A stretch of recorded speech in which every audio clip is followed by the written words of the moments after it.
Hi guys, and we are live again on Friday evening with Friday Live, talking about all of the most searched topics in Ireland this week by young people. This week we've been searching things around mental health and anxiety and Leaving Cert. But of course, we talked about Leaving Cert last week. So this week we are going to chat through some of the other topics that you've been searching. So my name is Keelan. I'm the manager of Youth Work Ireland, Cavan Monaghan. My name is Melissa and I work for Youth Work Ireland, Cavan.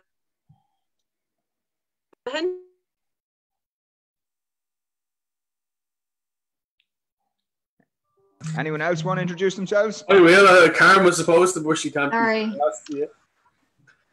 So I will. My name is Con and I work for Youth Work Ireland, Cavan and Monaghan in the Bounce Back Project. Hi, my name is Karen and I work with Youth Work Ireland, Cavan Monaghan with the Bounce Back Project. Hi, you guys. So, right.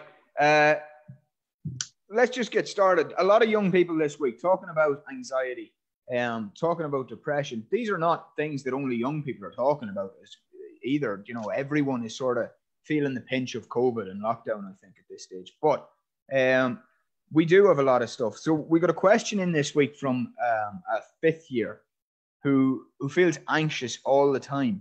First, I was worried about schoolwork. I was getting home and not being able to do it all the time, but that is kind of settled now.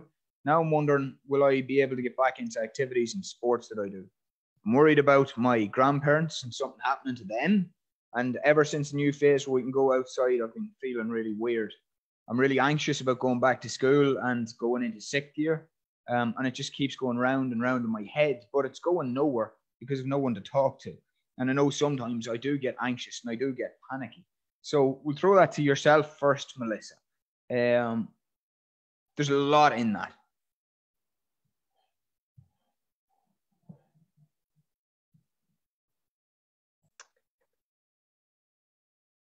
Yeah, there is a lot in that. I think it's a little bit of nearly everything we've all been feeling, you know, but a lot of things have been going around in our heads of what's going to happen. And, you know, kind of everything's new and it feels weird and it feels like we've no control at the moment of the world and what we used to know and what was normal. So I can kind of identify with some of that the young person is saying, but like the young person is talking about anxiety and feeling anxious, and that can be very, very scary for a young person or any of us to feel that. I've felt anxiety before in my life, and it's very nerve-wracking, and it can, you know, take hold of parts of your body. Like you can feel it in your chest. It can be that you feel like there's something pressing down on your chest. It can feel like breathlessness. So when all that's happening, it's because your body is trying to react to something that they're afraid of, something that they fear. And your body's nearly getting ready to have a fight about it. You know, it's getting the adrenaline pumping up. And then when that happens, it's actually only your thoughts that you're grappling with. There's nothing actually really there to be afraid of, only your thoughts. So it manifests itself in all this kind of maybe even feeling like, you know, you're going to vomit or something like that. So it can be very intimidating for the young person. So what I would say to them is that it is anxiety probably, and it's normal because of all of the worries that they have. But it's then trying to figure out what they can do, what works for them in trying to calm themselves down. So they need to kind of maybe think about what helps them when they're feeling like that, what gets them out of the anxiousness, because they don't stay in the anxiousness.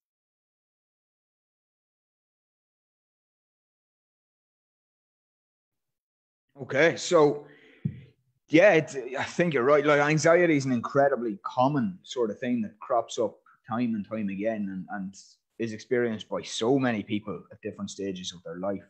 And certainly these are quite anxious times. There's a lot of uncertainty. There's a lot of confusion about what's coming next. Con, in terms of some of that uncertainty and confusion, we're seeing that across the board, aren't we? It's not limited to one or two young people. No, I think what this chap is feeling is normal. Everybody is feeling that in some way.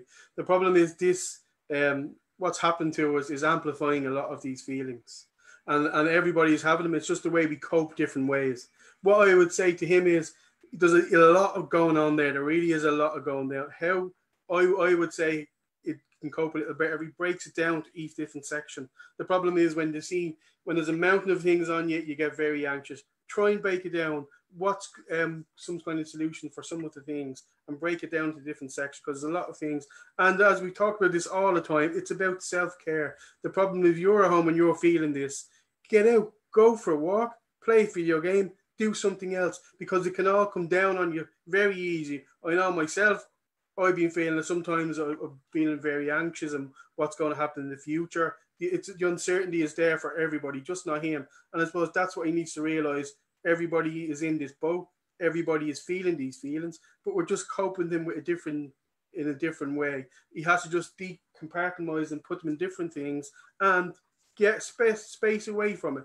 If it's listen to his headphones for an hour at the back with some nice pumping music and stuff like that, do it. But just try and get away from that. And Karen, it's, that phrase going round and round in my head. Like, look, we work with this all the time, but your head's not necessarily the best place to keep a worry or concern sometimes. So in terms of speaking to people, like, surely that's a role for any of us. Yeah, definitely. So I suppose the most important thing for the young person to do is to speak about it. So speak about it with a family, friends, because the chances are that, some of his friends are feeling the exact same way. And so it might actually be good for them to kind of hear from him as well. And even like just a simple text message throughout the day can change the young person's whole day. So I suppose it's positive self-thought as well. And I suppose when he says about the outdoor activities not being on at the minute, so I suppose it's trying to find an alternative way to keep your skills going.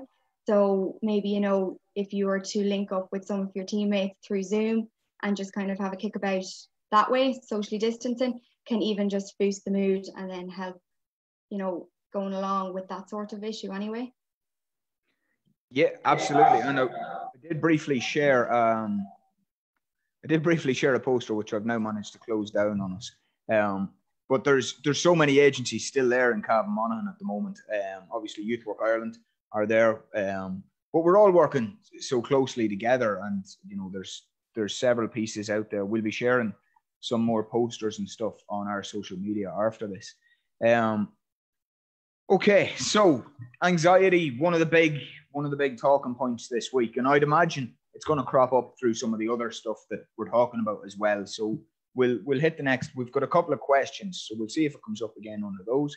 But yeah, there's one here from a parent, and I know on Wednesday night, Con, you guys talked. You guys done one of these specifically for parents, but there's one here from a parent around mental health, and it's that I think my daughter is depressed. She doesn't want to speak to me. I notice sometimes that she's been crying and not being her usual self in quite some time. She's no motivation. She's lost interest in doing a lot of things. When I suggest how she might help herself, she just shuts every suggestion down. So, well, it's not for us to decide whether that young person is depressed or not, but certainly depression is one of those things and one of those buzzwords that we're all really scared of, that we associate with a lot of things. And it's one of those words that's being searched this week. So I suppose, yeah, what are your thoughts in terms of, is depression on the rise?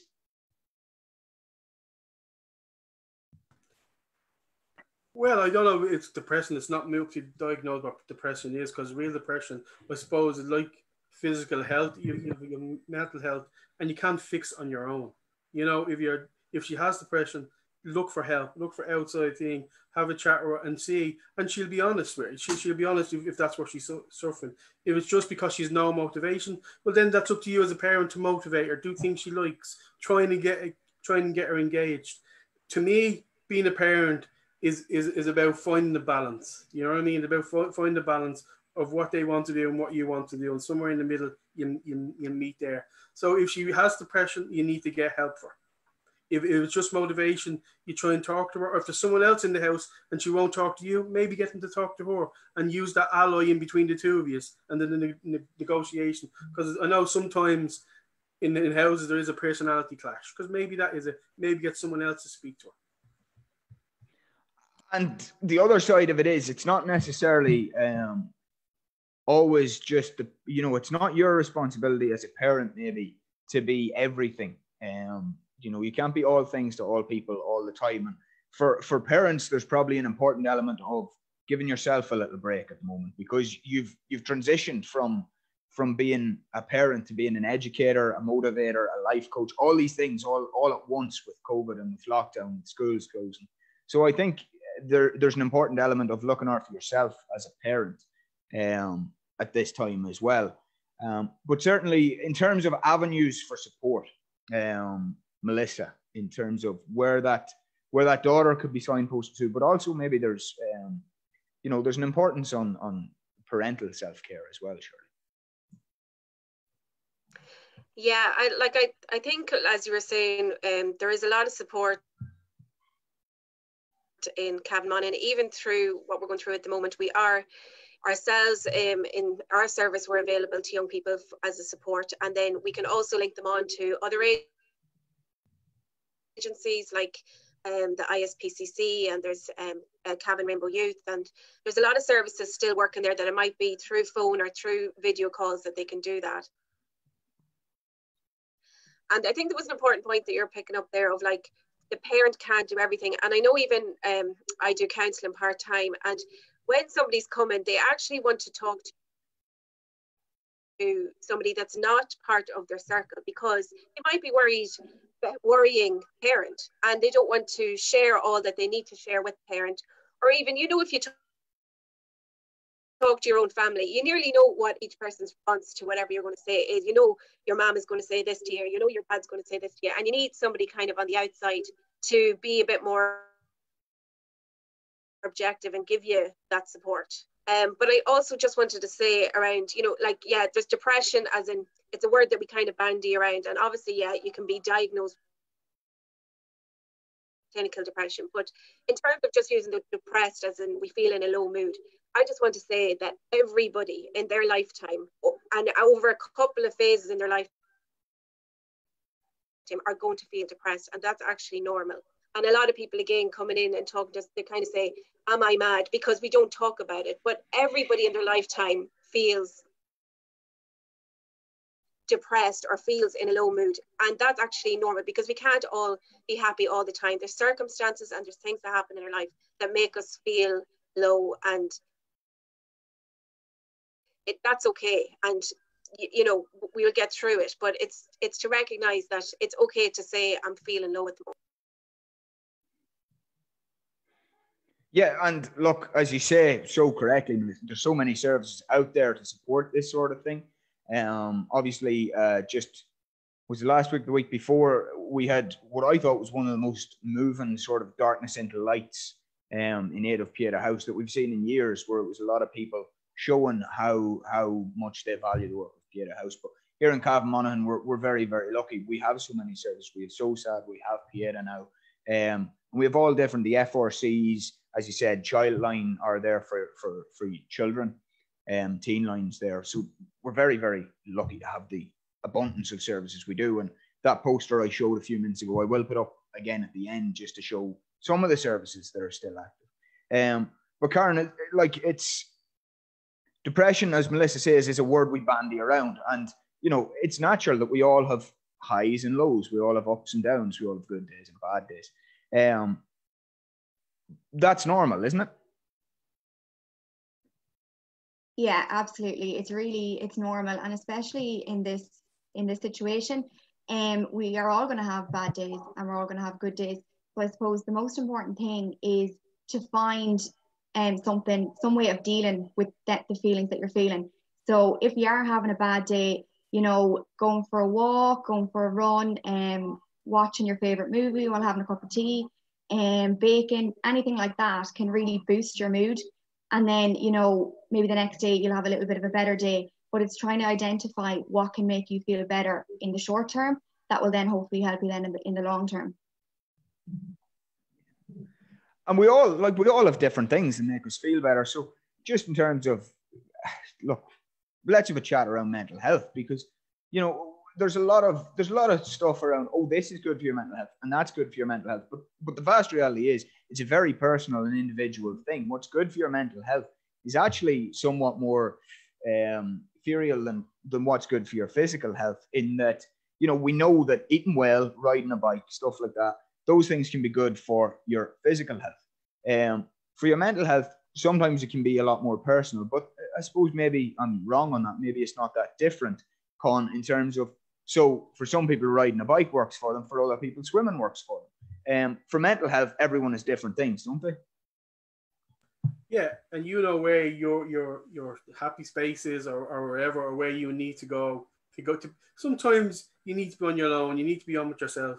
You know, I, for instance, have been playing Assassin's Creed like mad since this COVID started. So video games as well, but just like anything, you don't get into too much. You know, if you control your use, because you can get lost in that world as well. But I go for a walk now every day around. You can see the sunshine. It's all right to see, you know, or there's this life outside. So yeah, we all get, as Melissa said, through our life, we all go through bouts of depression or you know, we're feeling low, and that's normal. Like physically, you know, when you're physically sick, you go see the doctor. If you've got a broken arm, you get a fix. The problem with the stigma around mental health and depression is people usually leave you alone, and the most thing you want is you want people to see how you are. Sometimes you just want to be left alone, but sometimes you just want to be asked, how are you? Okay, what can I do for you? That's the problem I see in physical health. If someone sees me walking down with crutches down the street, they come, oh, how's your leg? How you doing? How'd you do that? If someone sees me head down, not making any eye contact, they just go away from you. And these are the times when you really need people. Maybe not as much, but you do need them. So if someone is feeling depressed, you just ask them how they're doing, and there's anything you can do to help. And you've opened something else there entirely. One thing I would just say is Assassin's Creed, I think we're all right for IDing you to make sure you're over 18. But for the rest of us, maybe there would be a need.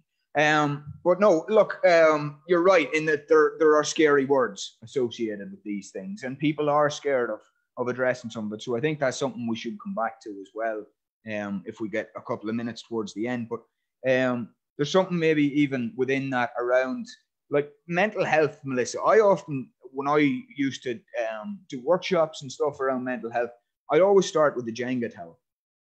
And I thought Jenga was quite a good analogy for it, because with Jenga, you take piece away and piece away and piece away. And eventually the piece that causes it to crumble is not necessarily the biggest piece. It's not necessarily an obvious piece, but just in the way that chipping away, eventually something happens. And you know, you can have a crumble and you can have a bad day, or you can slip right down into one of those lows. So in terms of mental health, like we all have a mental health. So it is important to work on it, isn't it? Yeah, absolutely. And even, you know, you've been touching on it there. Like, I think it's even because the word is mental health and then versus the word mental illness. And that's where the problem lies. Whereas, as Con was saying about physical health. So it's kind of getting into the mindset that mental health just means how you're feeling and how you're kind of relating in the world, and are you being productive, and you know, are you kind of happy with who you are and what you're doing? But it is something that we have to work on and even notice, and kind of like, how am I feeling today? Well, how did that day go? And it's also about, like you were saying there, you know, when you're in the low place, your body and your mind will actually naturally isolate yourself, and you'll say, I don't want to do this, I don't want to do that. So before all that happens, at a space where you're not in crisis or you are in a good space, to think about, what do I enjoy, what usually gets me out of this, or even telling somebody that, you know, when I'm in this bad place, can you remind me of this, or can you remind me of that? Because your brain actually, you know, takes all that away and wants you to kind of be in a little cocoon, in a little bubble. And even talking about mental health, like even, you know, the Irish thing of, you know, when you say hello to somebody, you just say, well, how are you? And then we all just go, grand, I'm grand. and you don't really think about how you are, because you think, well, they don't really want to know the answer. And a lot of the times people maybe don't, but your friend does, or somebody in your family, they actually really do want to know, how are you? So, you know, it's kind of, even when somebody says to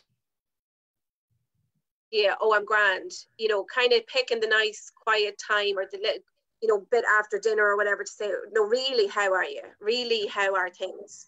And giving a space to actually asking that and thinking about your own mental health. So, Karen, do we need to challenge ourselves? Do we need to change? One, when we ask that question, we should mean it, shouldn't we? And two, when we answer that question, are we not worth taking the time to actually think about it and be honest with the person who's asking us, and honest with ourselves about how we are? Yeah, definitely. So I think it goes back to the whole thing of filtering feelings.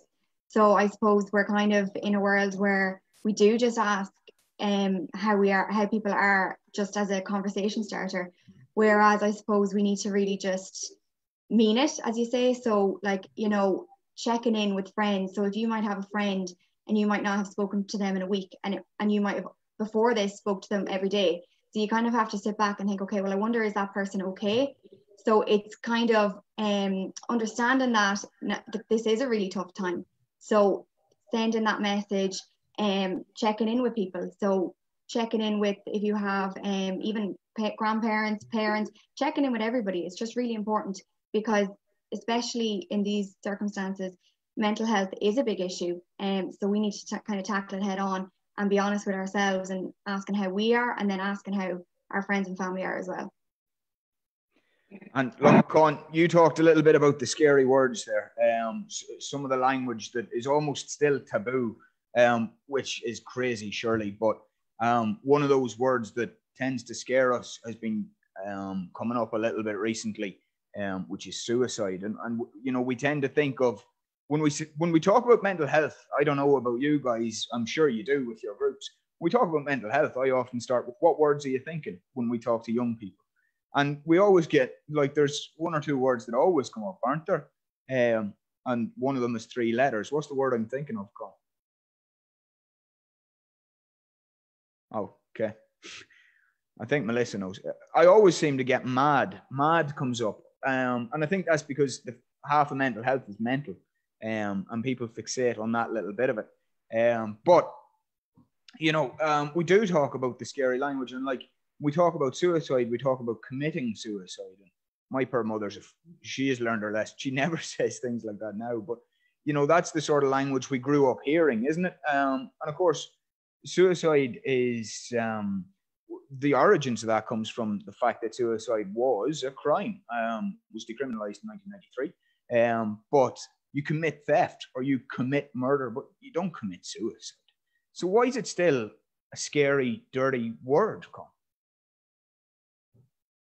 I suppose going back to what you were saying about it was seen as a crime, it was seen as a sin, and the problem is, look, we're all capable of that. We're all in society have these so-called feeling rules, where when you go and ask someone in the grand, if they go and say, well, not really, like, you know, I'm feeling depressed, you won't listen, and you walk on. So as society, we're all capable in this, and the problem is, it's a stigma. It's going back, it's the unseen thing, and people, you don't want to know, because it's the shame. There's a shame attached, or there was a shame attached to mental health. We do the talks on the LGBT, and a similar shame to that. The problem is we haven't got forward there. People are still ashamed to say they are suffering with mental health or any problems to do with that.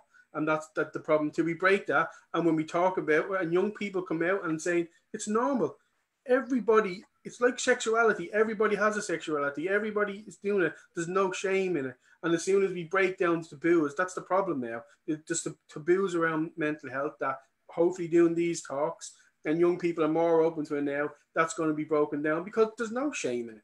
We all suffer. We all go through all our lives. We all get our peaks and troughs. It depends. Some days I wake up and I don't want to talk to anyone. I don't want to talk to anyone. I can't be asked. Some days I'm bouncing around. That's just life. It's like sometimes you feel happy, you feel envisioned. That's the way you are. But until we break down the taboos around mental health, I think it's always going to be there. And Melissa, you're obviously nodding there. You have a huge wealth of sort of experience around this. So what are you thinking as we're talking? I think around suicide, people are afraid to talk about it, and they're afraid of people's reactions. And I think when a lot comes up when you do training around suicide is, naming the elephant in the room. Yeah.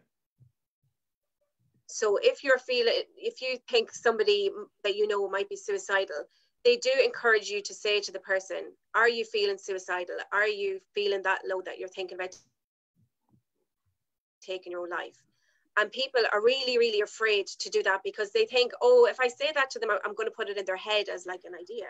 But that is not true. And I have said it to many, many people in my work, are you feeling suicidal? Is this something that's it? And they have never said, oh, I can't believe you said that to me. That's so insulting. Or, oh, now you've given me a great idea. That has never, ever happened. They've usually had a think and said, no, that's not the way I'm feeling at the moment. Or, yes, it is. And they're really glad that somebody is kind of naming it. And I've never had a bad reaction out of it. Only it's given more room for talking. So I think, and, even the wording of when you do training, and I know there's training available in Cavan and Monaghan around suicide and helping, supporting people who are suicidal, even in maybe saying, like, you don't say something like, you're not thinking about doing something stupid, because then that's the person thoughts that they're having are stupid, and it might make them retreat a wee bit more. So it's just even having the right language to kind of say, are you feeling very, very low? Or, you don't have to have the right, so to speak, but just not dismissing it, or the language that you're using is dismissing it. But I think you're right, and as you say, there's so many courses that are available there in terms of, you've got Safe Talk at one of the more accessible levels, right up to Assist for sort of people who are working in it, living in it. A lot of professionals I know would carry the Assist sort of accreditation. Applied suicide intervention skills training, all of those available through the HSE. And I suppose it's probably worth, while we don't necessarily have HSE details ready to share here, anyone who is interested in any of those trainings, if you want to get in touch with us through any of our social media on Youth Work Ireland, Cavan Monaghan, or Bounce Back Youth Service, we can sort of put you in touch with the right people to maybe look at accessing some of that. Con, did you want to? Yeah, I just want to reiterate what Melissa said. I think the most important thing is name it. Even if you name to someone, at least they know you're open then to talk. They mightn't be, you're not going to be, they're not going to tell you to piss off or anything. So name whatever it is. And if it's not, they'll tell you. And they might tell you to piss off. And then a day later, they'll go, well, they're open to talk about it and come back to you. So the most important thing is just name it what it is. Don't beat around the bush, because that's going to do nobody any good. And look, Melissa's right in terms of, like, I remember when I do I've done my training, that always comes up. It's that idea of, it's never, like, in my experience, in my work, it's never been a light bulb moment where I've asked someone and they have went, God, I hadn't thought of that. That's a great idea. That just doesn't happen. But likewise, downplaying it and the language around sort of, are you thinking of doing something stupid, which is another phrase I grew up hearing. To that person, it's not something stupid. To them, it's possibly the only option. So they're going to say, no, I'm not thinking of doing anything stupid. I am thinking of taking my own life, but that's not stupid. So, it is definitely worth looking at, maybe upskilling yourself in some of that language. But Karen, I think, the main thing is we need to name it. We need to talk about it, and we need to stop being afraid of it, don't we? Yeah, definitely. So I suppose it goes back to what Melissa said with naming it. So I suppose, would you rather be at fear of insulting somebody, or would you rather them take their own lives because you didn't ask? So I suppose it's just not being afraid to ask, and if you insult them, then you can apologize for it after. But it's just, it could save a life just to ask the question out straight, and that's the most important thing. And you're right. Like, ultimately, you're talking life and death. It is the most important thing.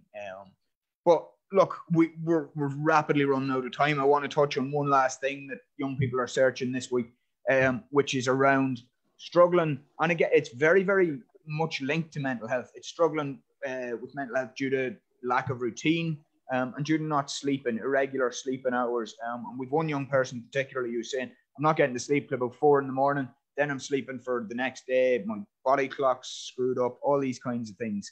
A good night's sleep is critical to mental health, isn't it? And we'll just go around everyone. So we'll start with yourself, Con.